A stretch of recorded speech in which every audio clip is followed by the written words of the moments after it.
ശ്രീമന്നാരായണീയം ദശകം 23 ദക്ഷചരിതവും ചിത്രകേതൂപാഖ്യാനവും. ശ്ലോകം 3.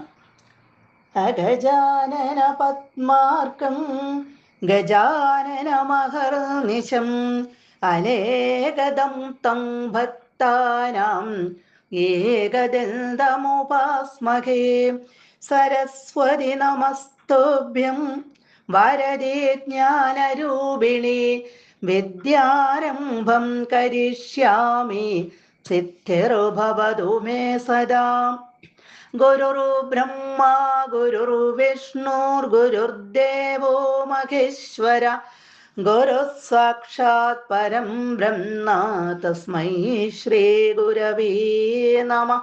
ഓം നമോ ഭഗവതേ വാസുദേവായ. ഷഷ്ട്യാ തദോ ദുഹിതൃഭിः സൃജതഃ കുലൗഘാൻ ദൗഹിത്രസൂനുരഥ തസ്യ സ വിശ്വരൂപഃ. ത്വത്സ്തോത്രവർമ്മിതമജാപയദിന്ദ്രമാജൗ ദേവ ത്വദീയമഹിമാ ഖലു സർവചൈത്ര.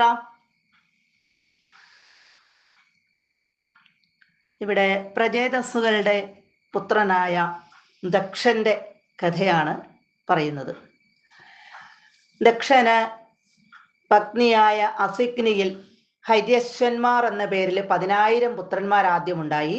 അവര് അച്ഛൻ പറഞ്ഞതനുസരിച്ച് തപസ് ചെയ്യാനായിട്ട് ഒരുങ്ങി. ആ സമയത്ത് ശ്രീ നാരദ മഹർഷി അവിടെ ചെന്ന് തത്വോപദേശമൊക്കെ ചെയ്ത് അവരെയെല്ലാം ഭഗവത് ഭക്തിയിലേക്ക്, മോക്ഷമാർഗത്തിലേക്ക് തിരിച്ചുവിട്ടു.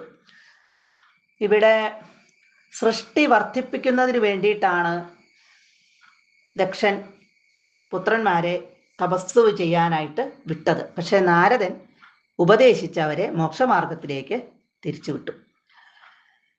വീണ്ടും 1000 പുത്രന്മാരുണ്ടായി, ശബളാശ്വന്മാർ എന്ന പേരില്.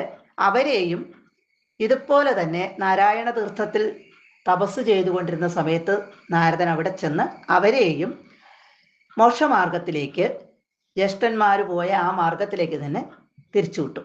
ഇതറിഞ്ഞ ദക്ഷൻ കോപിച്ച് നാരദനെ ശപിച്ചു. അങ്ങയ്ക്ക് ഒരിടത്തും സ്ഥിരമായിട്ട് നിൽക്കാൻ കഴിയാതെ പോകട്ടെ, താമസിക്കാൻ കഴിയാതെ പോകട്ടെ എന്ന്. നാരദൻ അത് ആ അനുഗ്രഹം ആയിട്ട് കണക്കാക്കി ആ ശാപത്തെ. കാരണം ഒരു സ്ഥലത്തും സ്ഥിരമായിട്ട് നിൽക്കണ്ടല്ലോ, എവിടെയെങ്കിലും സ്ഥിരമായിട്ട് നിൽക്കുമ്പോഴാണല്ലോ ഈ സംസാര ബന്ധം എന്ന ഒരു കാര്യം ഉണ്ടാവുക. ഇപ്പൊ ആരുമായിട്ടും ഒരു ബന്ധവുമില്ല, എല്ലായിടത്തും സ്വൈരമായിട്ട് സന്തോഷമായിട്ട് ഭഗവാനെ സ്മരിച്ചുകൊണ്ട് സഞ്ചരിക്കാം. അതിനുശേഷം, അതായത് ഈ പുത്രന്മാരെല്ലാം ഇങ്ങനെ നാരദോപദേശം കേട്ട് മോക്ഷമാർഗത്തിലേക്ക് പോയതിന് ശേഷം, ഷഷ്ട്യാ ദുഹിതൃഭി 60 പെൺമക്കൾ വഴിയായിട്ട് ദക്ഷന് പിന്നെ 60 പെൺമക്കളുണ്ടായി. ആ 60 പെൺമക്കൾ വഴിയായിട്ട് കുലൗഖാൻ പല വംശങ്ങളെയും സൃജത സൃഷ്ടിച്ചുകൊണ്ടിരിക്കുന്ന തസ്യ ആ ദക്ഷന്റെ. പിന്നീട് ദക്ഷന് 60 പെൺമക്കളുണ്ടായി. ആ പെൺമക്കൾ വഴി സൃഷ്ടികർമ്മങ്ങളിനെ നടന്നുകൊണ്ടിരുന്നു, പല വംശങ്ങളെയും സൃഷ്ടിച്ചുകൊണ്ടിരുന്നു. അങ്ങനെയുള്ള ആ ദക്ഷന്റെ ദൗഹിത്രസൂനു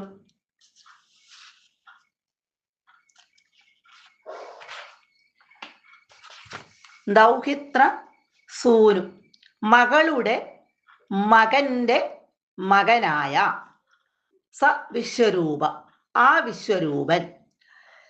ഇവിടെ ദുഹിത എന്ന് പറഞ്ഞാലും മകള് അതിഥി. ദൗഹിത്രൻ ആ അതിഥിയുടെ മകൻ ത്വഷ്ടാവ്, ആ ത്വഷ്ടാവിൻ്റെ സൂനു പുത്രൻ. ആ പുത്രനാണ് ഈ വിശ്വരൂപൻ. അധ പിന്നീട് ആജൗ യുദ്ധത്തില് ഇന്ദ്രം ദേവേന്ദ്രനെ സ്തോത്രവർമ്മിതം, സ്തോത്രം നിന്തിരുവടിയുടെ സ്തോത്രം കൊണ്ട്,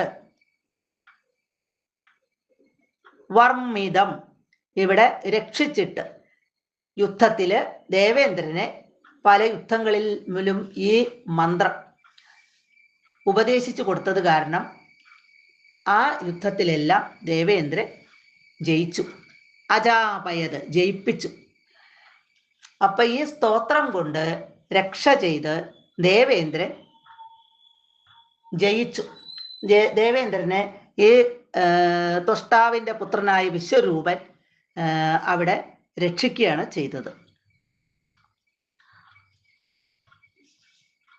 ഇനി ദേവ ഭഗവാനെ ത്വദീയ മഹിമ, നിന്തിരുവടിയുടെ ആ മഹിമ മാഹാത്മ്യം സർവജൈത്ര ഖലു, എല്ലാവരെയും ജയിക്കുന്നതാണല്ലോ. ഇവിടെ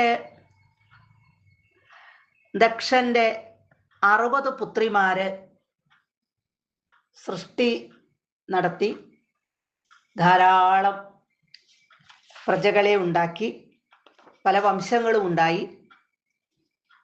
ആ പുത്രിമാരില് ഒരാളാണ് അദിതി. ഈ ദേവന്മാരെല്ലാം അദിതിയുടെ മക്കളാണ്. ആ അദിതിയുടെ മക്കളായ 12 ആദിത്യന്മാരുണ്ട്.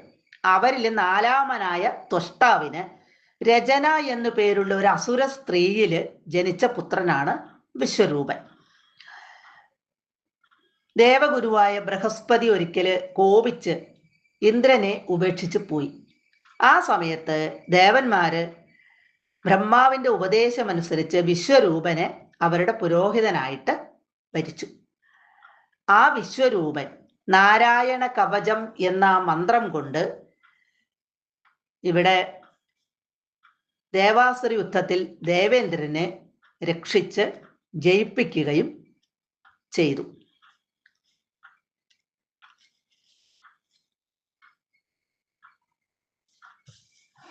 സർവത്ര ഗോവിന്ദ നാമ സങ്കീർത്തനം, ഗോവിന്ദ ഗോവിന്ദ.